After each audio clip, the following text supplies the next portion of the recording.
वहीं उत्तर प्रदेश के कैबिनेट मंत्री नंद गोपाल गुप्ता नंदी को बड़ा प्रशासनिक झटका लगा है। उनसे प्रदेश के एक्सप्रेस-वे निर्माण और उससे जुड़े हुए कार्यों की जिम्मेदारी देखने वाला उत्तर प्रदेश एक्सप्रेस औद्योगिक विकास प्राधिकरण वापस ले लिया गया है। अब इसका काम अवस्थापना विभाग को सौंप दिया गया है, जो सीधे मुख्यमंत्री योगी आदित्यनाथ के अधीन है। सचिवालय प्रशासन की ओर से आदेश जारी करते हुए बेहतर समन्वय और कामकाज में सुधार को इसका आधार भी बताया गया है। इससे प्रशासनिक स्तर पर बड़ा बदलाव माना जा रहा है।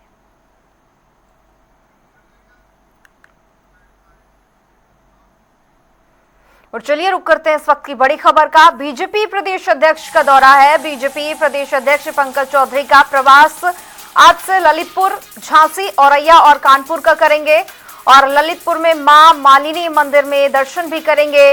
इसी के साथ ही प्रबुद्ध जनों के साथ संवाद भी करते हुए नजर आएंगे। बीजेपी कार्यालय में पदाधिकारियों के साथ बैठक भी होगी। पद्मश्री डॉक्टर अशोक साहू से मुलाकात भी करेंगे। तो तमाम कार्यक्रम है आज के उनके अहम कार्यक्रम। और बता दें आपको कि बीजेपी प्रदेश अध्यक्ष पंकज चौधरी का प्रवास आज से जारी है।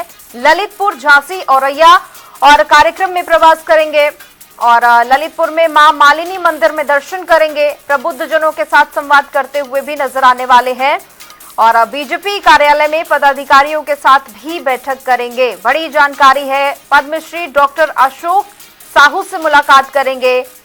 यूपी से इस वक्त की बड़ी खबर। बीजेपी के तमाम बड़े चेहरे लगातार हरकत में नजर आ रहे हैं और इसी बीच ये बड़ी जानकारी है। बीजेपी प्रदेश अध्यक्ष पहुंचेंगे और तमाम पदाधिकारियों से मुलाकात करेंगे। प्रबुद्ध जनों से संवाद करते हुए नजर आएंगे।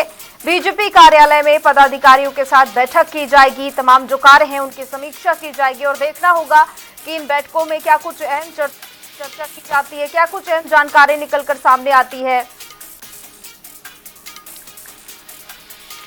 इस पर ज्यादा जानकारी के लिए हमारे साथ राजेश यादव जुड़ चुके हैं। राजेश यादव, इन दौरों को लेकर क्या कुछ जानकारी और क्या कुछ संदेश आज देंगे? देखिए, अगर बात करें बीजेपी अध्यक्ष और केंद्रीय वित्त मंत्री राज्य मंत्री पंकज चौधरी की, तो आज पंकज चौधरी का 4 जिलों का दौरा है। सबसे बड़ी बात यह है कि आज ललितपुर, झांसी, औरैया और कानपुर दौरे पर रहेंगे। साथ ही साथ आपको बता दें कि सुबह 9 बजे माता टीला ललितपुर में जो है वहां पे मां मालिनी देवी मंदिर में दर्शन पूजन करेंगे। स्वच्छता अभियान में सहभागिता लेंगे। साथ ही साथ वहां पे पौधरोपण भी आज करते हुए नजर आएंगे पंकज चौधरी।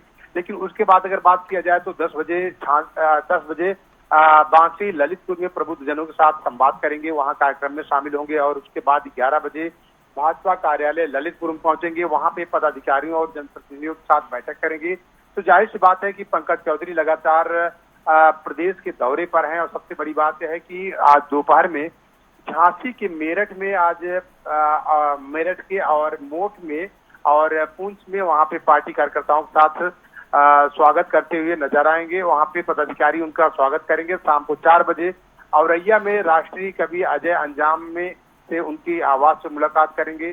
शाम 4:30 बजे भाजपा कार्यालय औरैया में वृक्षारोपण और संगठनात्मक बैठक करेंगे और 8 बजे कानपुर में पद्मश्री अशोक साहू से उनके आवास पर भेंट करेंगे। इस तरीके से जो है पंकज चौधरी का आज प्रवास के आज प्रोग्राम है। तो जाहिर बात है कि पंकज चौधरी लगातार 2027 के विधानसभा के चुनाव को देखते हुए ये तमाम उनके कंधे पे जिम्मेदारी है और उस जिम्मेदारी को उठाते हुए लगातार पंकज चौधरी। राजेश, ये दौरे कई मायनों में अहम है। 2027 विधानसभा चुनाव के अलावा भी ये दौरे कई मायनों में अहम है। जब भी किसी राजनीतिक नेता का कहीं पर दौरा होता है तो उसका एक उद्देश्य होता है। ये जो 4 जिलों में दौरे हैं, इनका मुख्य उद्देश्य क्या कुछ रहने वाला है?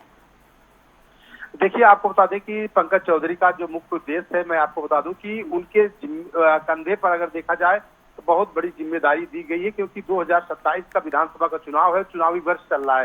तो जाहिर सी बात है कि उनके कंधे पे जिम्मेदारी है और सबसे बड़ी बात है कि जिस तरीके से देखा जाए उनको कहीं न कहीं देखा जाए जो ओबीसी वर्ग से उनको लाया गया है पंकज चौधरी को, तो कहीं कहीं ओबीसी को लाने के लिए, बीजेपी के पाले में लाने के लिए पूरी पुरजोर कोशिश उनके कंधों पर दी गई है, जिम्मेदारी दी गई है।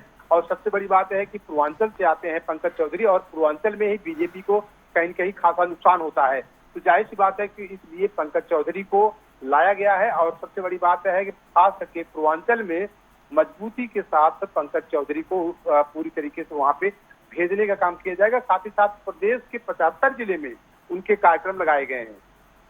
बिल्कुल, बहुत बहुत शुक्रिया आपका तमाम जानकारी के लिए।